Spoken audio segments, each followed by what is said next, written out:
ഹിസ്റ്റോഗ്രാമുകളെ കുറിച്ചാണ് നമ്മൾ ഇന്ന് ചർച്ച ചെയ്യുന്നത്. കണ്ടിന്യൂസ് ഫ്രീക്വൻസി ഡിസ്ട്രിബ്യൂഷനെ റെക്ടാങ്കിളുകൾ ഉപയോഗിച്ച് ഗ്രാഫായി ചിത്രീകരിക്കുന്നതിന് ഹിസ്റ്റോഗ്രാം എന്ന് പറയുന്നു.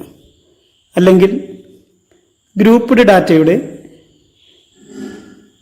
അല്ലെങ്കിൽ ഫ്രീക്വൻസി ഡിസ്ട്രിബ്യൂഷൻ്റെ ഗ്രാഫിക്കൽ രൂപമാണ് ഹിസ്റ്റോഗ്രാം. ഹിസ്റ്റോഗ്രാം എന്ന് പറയുന്നത് ഒരു 2 ഡയമെൻഷണൽ ഡയഗ്രമാണ്.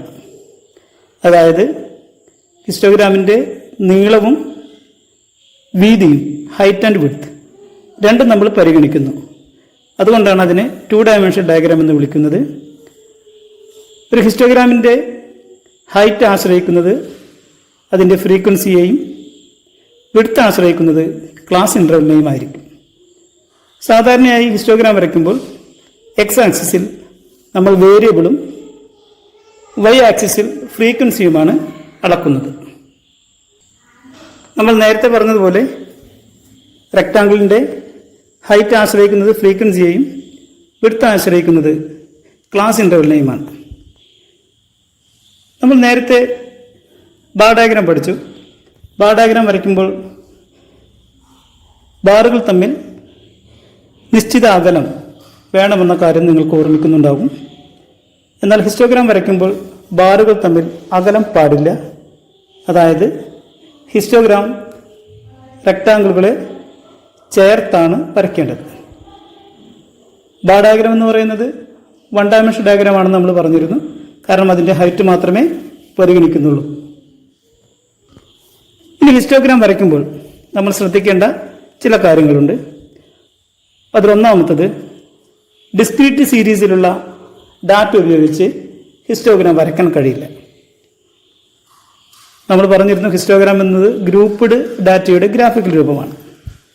അതുകൊണ്ട് ഹിസ്റ്റോഗ്രാം ഡിസ്ക്രീറ്റ് സീരീസിൽ വരയ്ക്കാൻ കഴിയില്ല. ഇനി തന്നിരിക്കുന്ന ഡാറ്റ ഇൻക്ലൂസീവ് ആണെങ്കിൽ അതിനെ നമ്മൾ എക്സ്ക്ലൂസീവായി മാറ്റേണ്ടതുണ്ട്. ഇൻക്ലൂസീവ് ഡാറ്റ തുടർച്ചയില്ല എന്ന് നിങ്ങൾക്കറിയാം. അതുകൊണ്ട് അതിനെ തുടർച്ചയാക്കാൻ വേണ്ടി നമ്മൾ എക്സ്ക്ലൂസീവ് ആക്കേണ്ടതുണ്ട്. ഇനി ചില സന്ദർഭങ്ങളിൽ തന്നിരിക്കുന്ന ഡാറ്റയിലെ ചില ക്ലാസ്സുകളുടെ ക്ലാസ് ഇൻ്റർവെല്ലുകൾ തുല്യമല്ലാതെ വരാം. അത്തരം സാഹചര്യത്തിൽ ക്ലാസ് ഇൻ്റർവെല്ലുകൾ തുല്യമല്ലാത്ത ക്ലാസ്സുകളുടെ ഫ്രീക്വൻസിയെ അഡ്ജസ്റ്റ് ചെയ്തതിന് ശേഷം മാത്രമേ ഹിസ്റ്റോഗ്രാം വരയ്ക്കാൻ കഴിയൂ. ഇവിടെ പ്രത്യേകം ഓർമ്മിക്കേണ്ടത് ക്ലാസ് ഇൻ്റർവെല്ലുകൾ തുല്യമല്ലാത്ത ക്ലാസ്സുകളെയല്ല നമ്മൾ അഡ്ജസ്റ്റ് ചെയ്യുന്നത്, പകരം അവയുടെ ഫ്രീക്വൻസിയാണ്. ഇനി മിഡ് വാല്യൂ ആണ് തന്നിരിക്കുന്നതെങ്കിൽ ആ മിഡ് വാല്യൂവിന് അനുയോജ്യമായ ക്ലാസ്സുകൾ രൂപീകരിച്ചതിന് ശേഷം മാത്രമേ ഹിസ്റ്റോഗ്രാം വരയ്ക്കാൻ കഴിയൂ. അപ്പോൾ ഈ കാര്യങ്ങൾ ഹിസ്റ്റോഗ്രാം വരയ്ക്കുന്നതിന് മുന്നേ നിങ്ങൾ നിർബന്ധമായും മനസ്സിലാക്കേണ്ടതാണ്. ഇനി നമ്മൾ പറയുന്നത് തന്നിരിക്കുന്ന ഡാറ്റ ഇൻക്ലൂസീവ് ആണെങ്കിൽ എങ്ങനെയാണ് ഹിസ്റ്റോഗ്രാം വരയ്ക്കുക എന്നതാണ്. ഇവിടെ തന്നിരിക്കുന്ന പ്രോബ്ലം ശ്രദ്ധിക്കുക. 10.5, 19.5, 20.5, 29.5 എന്നിങ്ങനെയാണ് തന്നിരിക്കുന്നത്.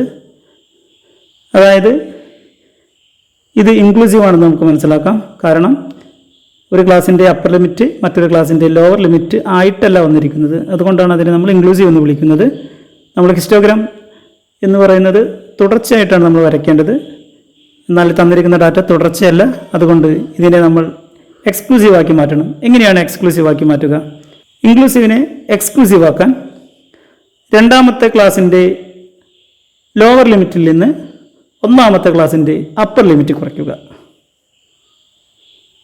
അപ്പോൾ രണ്ടാമത്തെ ക്ലാസ്സിൻ്റെ ലോവർ ലിമിറ്റ് 20.5 ആണ്. അതിൽ നിന്ന് ഒന്നാമത്തെ ക്ലാസ്സിൻ്റെ അപ്പർ ലിമിറ്റായ 19.5 കുറച്ചാൽ നമുക്ക് 1 എന്ന ഉത്തരം കിട്ടുന്നു. ഈ കിട്ടിയ ഉത്തരത്തെ 2 കൊണ്ട് ഹരിക്കുക. അതായത് നമുക്ക് 1 ഉത്തരം കിട്ടിയത്. ആ 1നെ 2 കൊണ്ട് ഹരിച്ചാൽ നമുക്ക് 0.5 എന്ന് കിട്ടുന്നു. ഇനി ഈ 0.5നെ എല്ലാ അപ്പർ ലിമിറ്റിനോടും ആഡ് ചെയ്യുക. ഈ 0.5നെ എല്ലാ ലോവർ ലിമിറ്റിൽ നിന്നും കുറയ്ക്കുകയും ചെയ്യുക. രണ്ടാമത്തെ ക്ലാസ്സിൻ്റെ ലോവർ ലിമിറ്റിൽ നിന്ന് ഒന്നാമത്തെ ക്ലാസ്സിൻ്റെ അപ്പർ ലിമിറ്റ് കുറച്ച് കിട്ടുന്ന ഉത്തരത്തെ 2 കൊണ്ട് ഹരിച്ചാൽ നമുക്ക് വേറൊരു പ്രോഡക്റ്റ് കിട്ടും.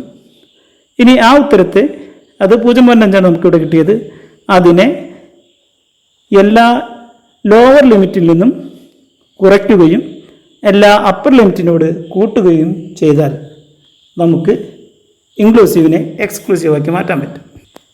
നമ്മൾ ഇപ്രകാരം ചെയ്താൽ ഈ പ്രോബ്ലത്തെ നമുക്ക് ഇങ്ങനെ മാറ്റി എഴുതാം. 10.5 നിന്ന് 0.5 കുറച്ചാൽ 10 എന്ന് കിട്ടും. 19.5 0.5 കൂട്ടിയാൽ നമുക്ക് 20 എന്ന് കിട്ടും.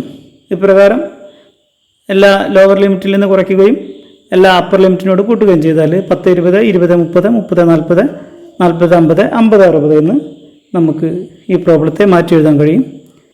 ഇനി എങ്ങനെയാണ് ഹിസ്റ്റോഗ്രാം വരയ്ക്കുക എന്ന് നോക്കാം. എക്സും വൈയും അടയാളപ്പെടുത്തുക. എക്സിൽ വേരിയബിളായ ക്ലാസ് അടയാളപ്പെടുത്തുന്നു. വൈ ആക്സിസ് നമ്മൾ ഫ്രീക്വൻസി അടയാളപ്പെടുത്തുന്നു. എക്സിൽ നമ്മൾ തന്നിരിക്കുന്ന ക്ലാസുകൾ 10, 20, 30, 40, 50, 60 എന്ന് രേഖപ്പെടുത്തുന്നു. ഫ്രീക്വൻസിയിൽ തന്നിരിക്കുന്ന ഫ്രീക്വൻസി അതേപോലെ രേഖപ്പെടുത്തുകയല്ല വേണ്ടത്, പകരം യൂണിറ്റ് ഓഫ് മെഷർമെൻ്റാണ് ഉപയോഗിക്കേണ്ടത്. ഇവിടെ ഏറ്റവും ഉയർന്നത് 20 ആയതുകൊണ്ട് നമ്മൾ 1 സെൻറ്റിമീറ്റർ 5 എന്ന തോതാണ് ഉപയോഗിക്കുന്നത്. ഇനി 10, 20 എന്ന ക്ലാസിൻ്റെ ഫ്രീക്വൻസി 5 ആയതുകൊണ്ട് 5-ന് നേരെ ഒരു റെക്റ്റാങ്കിൾ വരയ്ക്കുന്നു. രണ്ടാമത്തെ ക്ലാസ് 20, 30 ആണ്, അതിൻ്റെ ഫ്രീക്വൻസി 15 ആണ്. 15-ന് നേരെ ഒരു റെക്റ്റാങ്കിൾ വരയ്ക്കുന്നു. മൂന്നാമത്തെ 30, 40ൻ്റെ ഫ്രീക്വൻസി 20 ആണ്. 20-ന് നേരെ ഒരു റെക്റ്റാങ്കിൾ വരയ്ക്കുന്നു. പ്രകാരം 40, 50ൻ്റെയും 50, 60ൻ്റെയും ഫ്രീക്വൻസികൾക്കനുസരിച്ച് റെക്റ്റാങ്കിളുകൾ വരച്ചതിന് ശേഷം ഓരോ റെക്റ്റാങ്കിളിന് മുകളിലും അവയുടെ ഫ്രീക്വൻസികൾ രേഖപ്പെടുത്തുക. 5, 15, 20, 12, 10. ഇങ്ങനെയാണ് നമ്മൾ ഹിസ്റ്റോഗ്രാം വരയ്ക്കേണ്ടത്. ഇത്രയും നേരം എൻ്റെ വാക്കുകൾ ശ്രവിച്ച എല്ലാവരോടും ഒരിക്കൽ കൂടി നന്ദി അറിയിക്കുന്നു. നമുക്ക് ഉടനെ നേരിൽ കാണാമെന്ന പ്രതീക്ഷയോട് കൂടി. Okay, thank you.